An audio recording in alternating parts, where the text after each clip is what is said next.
Bonjour Anne. Bonjour Barbara. Merci de me recevoir dans Avec ton joie. magnifique appartement ô combien lumineux aujourd'hui. Au dernier étage. Au dernier étage, au septième ciel.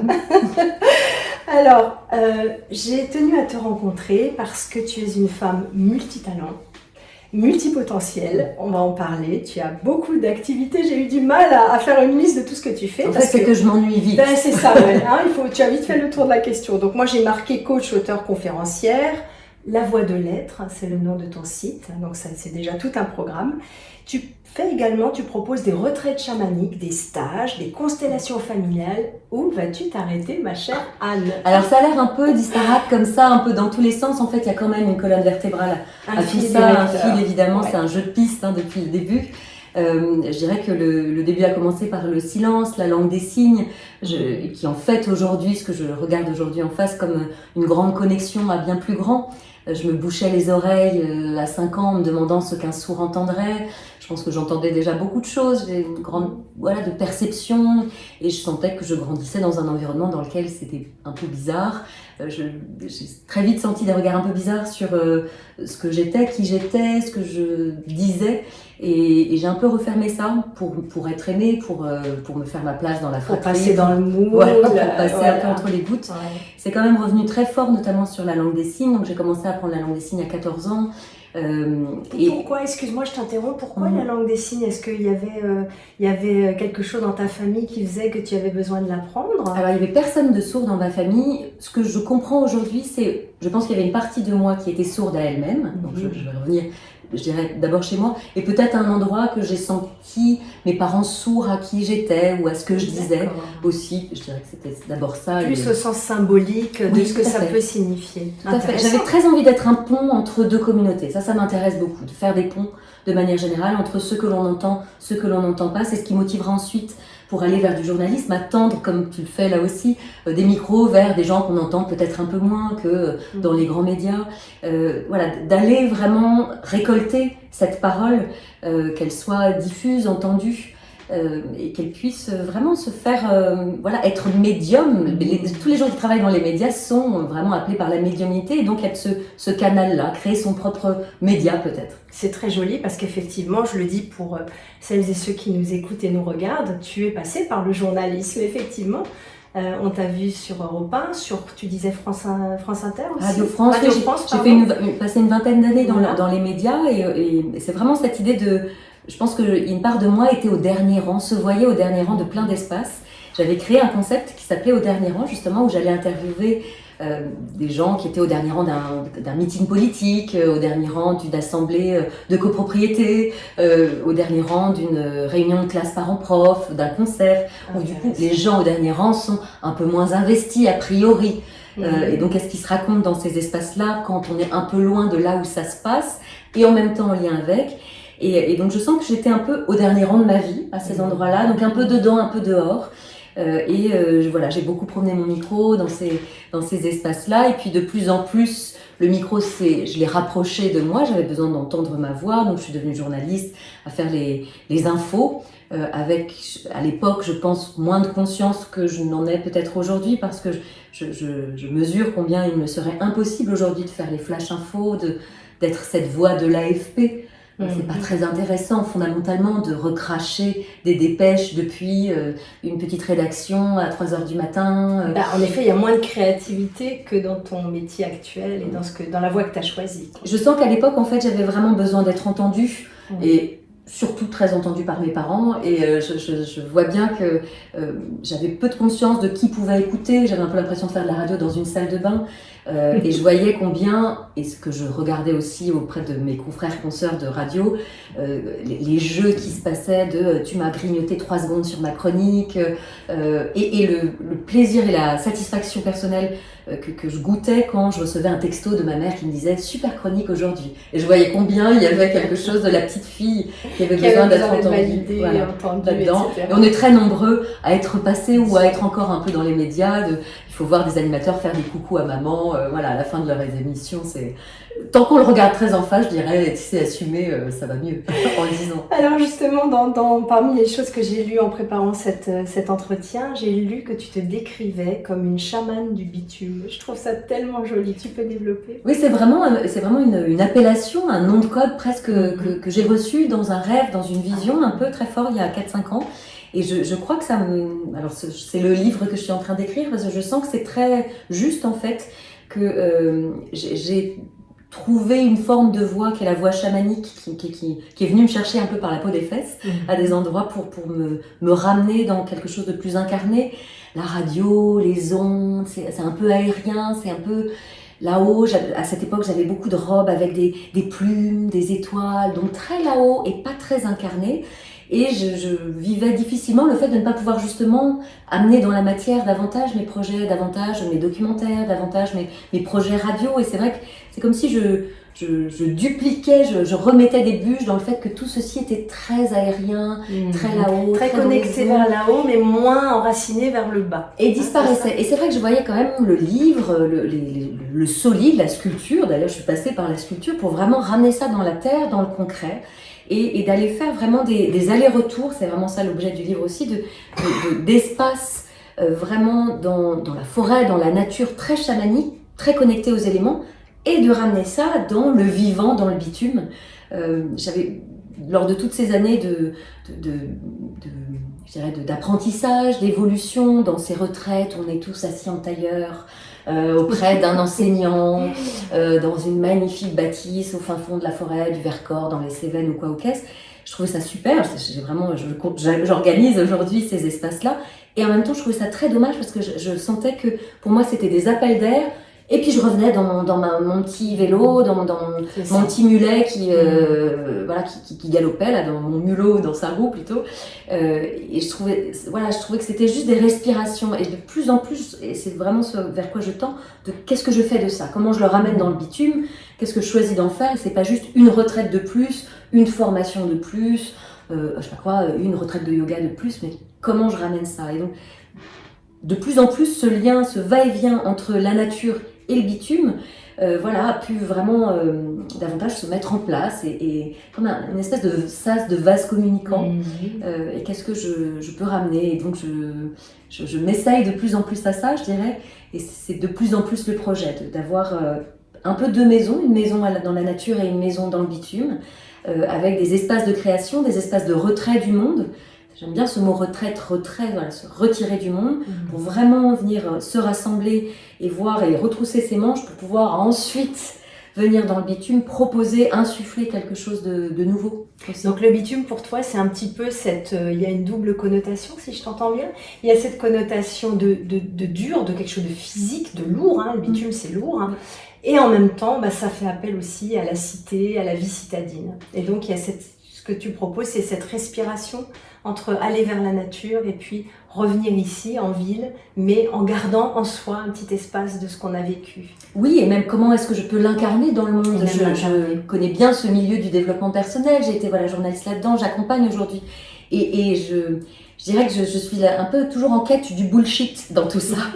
Et de comment est-ce que je peux vraiment ramener quelque chose de solide. Je dirais que les coriaces, les plus durs, les vrais, on les voit dans la ligne du métro 13, un jour de grève, coincés entre 4 personnes pendant une demi-heure sous un tunnel.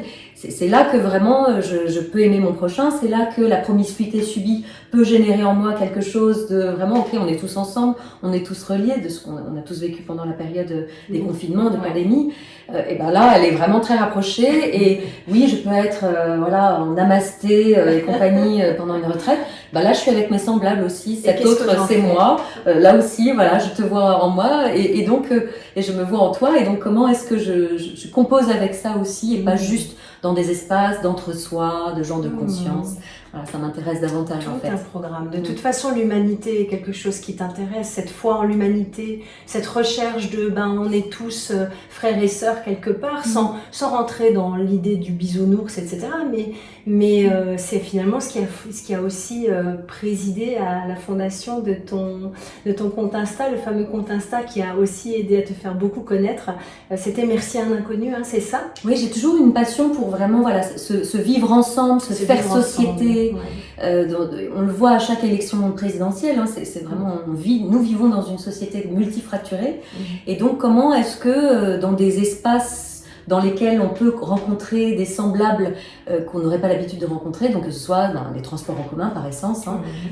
Voilà, je rencontre des gens vraiment très différents. Et comment est-ce que dans ces petits interstices de temps, dans ces errances du quotidien, je peux quand même là aussi venir raccrocher les wagons. Et donc moi, plusieurs inconnus m'ont sauvé la vie à plusieurs reprises, ne serait-ce le premier, je dirais, qui est ce gynécologue chirurgien qui a procédé à une césarienne sur le ventre de ma mère le jour de ma naissance. C'est un inconnu, c'est le premier de mes merci à un inconnu.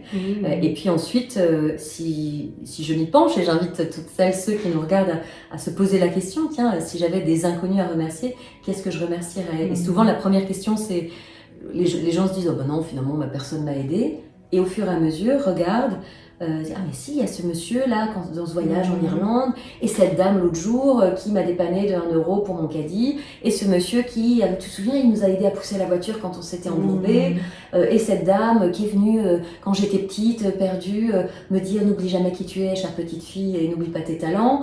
Et, voilà, et toutes ces phrases et ces indices comme ça semés sur la route, j'avais très envie qu'en fait de plus en plus ce soit diffusé. Alors pendant toutes mes années de journalisme, je suis allée toquer évidemment à tout plein de portes de directeurs d'antenne, de directeurs de rédaction, en leur proposant de mettre en lumière dans leur grille de programme des espaces dans lesquels on ne parlerait pas d'attentats ou d'horreur du monde et de son immonde, mais où on pourrait vraiment laisser libre cours à l'expression de ces gestes désintéressés, de ces espaces de gratitude.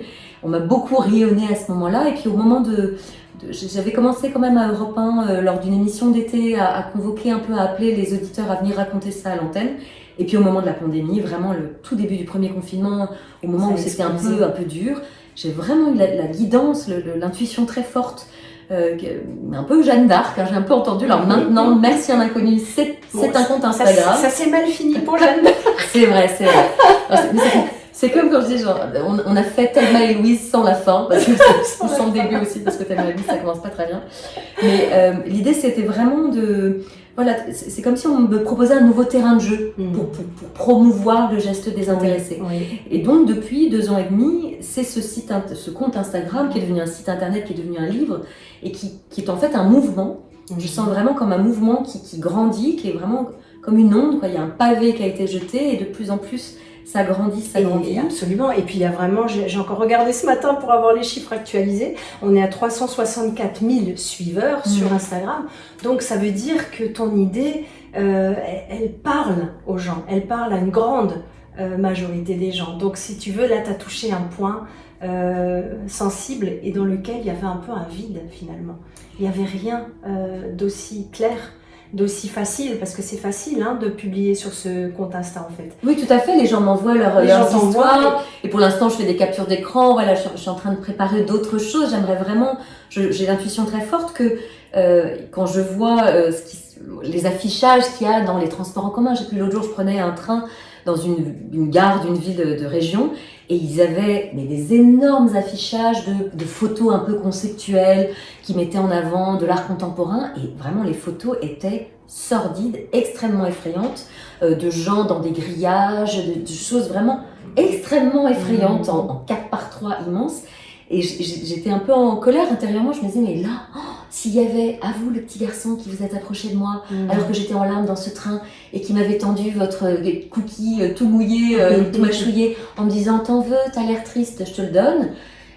Merci à toi, message, et bien sûr. Et c'est notre énergie. Et je me disais, mais bon sang, c'est pas possible, les services publics, voilà, comment est-ce qu'on peut faire en permanence entendre des messages sonores dans les stations de métro, au milieu de attentifs ensemble, attention, des pickpockets sont susceptibles d'œuvrer dans cette station, et d'avoir aussi au milieu, à vous monsieur, qui quand vous avez vu que je me faisais tripoter par des jeunes hommes, vous êtes levé en prétextant être mon oncle qui passait par là, et en faisant faire la loi un peu, voilà, il se passe autre chose quand même quand je lis ça, et donc de mesurer, je suis en train de travailler sur vraiment des enquêtes statistiques pour créer notre propre grande enquête, pour mesurer l'impact du geste désintéressé, qui pour l'instant est justement dans l'invisible, dans l'intangible. Et j'ai l'impression que la vie me propose de repasser, pas tout à fait au même endroit, mais en tout cas à cet endroit-là de comment est-ce que j'ancre davantage l'invisible dans la matière. Donc c'est dans ce cycle d'évolution, un peu j'ai changé de terrain de jeu et là comment est-ce que je peux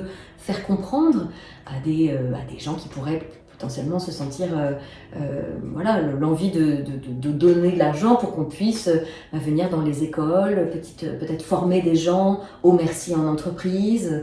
Le nombre de gens que j'accompagne, peut-être que toi aussi tu en fais le constat dans tes accompagnements, qui ne sont qu'en demande de reconnaissance et qui vont chercher chez un patron, une patronne, papa, maman évidemment, hein, ça, on le comprend avec les constellations familiales, mais l'entreprise c'est la famille d'après, donc évidemment il peut se rejouer beaucoup de choses là-dedans.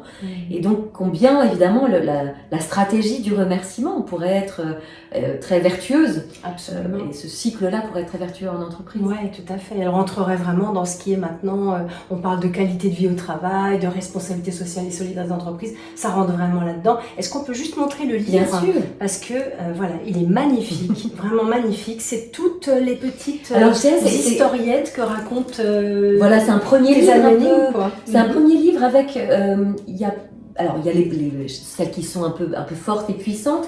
Il y a un manifeste pour le geste désintéressé au début, voilà, qui est un peu une forme de profession de foi. Et ce que j'aime beaucoup, c'est qu'en fait, il y a beaucoup d'enfants qui apprennent à lire avec. Parce que ce sont de petites histoires. Il y a beaucoup de gens qui m'ont envoyé des vidéos de leurs enfants. C'est le livre de la table basse, c'est le livre à offrir à quelqu'un qui va pas sur un coin de la cuisine. Le livre à offrir à la maîtresse, au prof de piano, à la nounou. Voilà. Et puis qui remonte le moral. Et en même temps, c'est basé sur des histoires vraies. C'est ça qui est intéressant. C'est pas juste du comment dire, d'une espèce de washing. C'est pas du greenwashing, mais un espèce de washing de bonne conscience.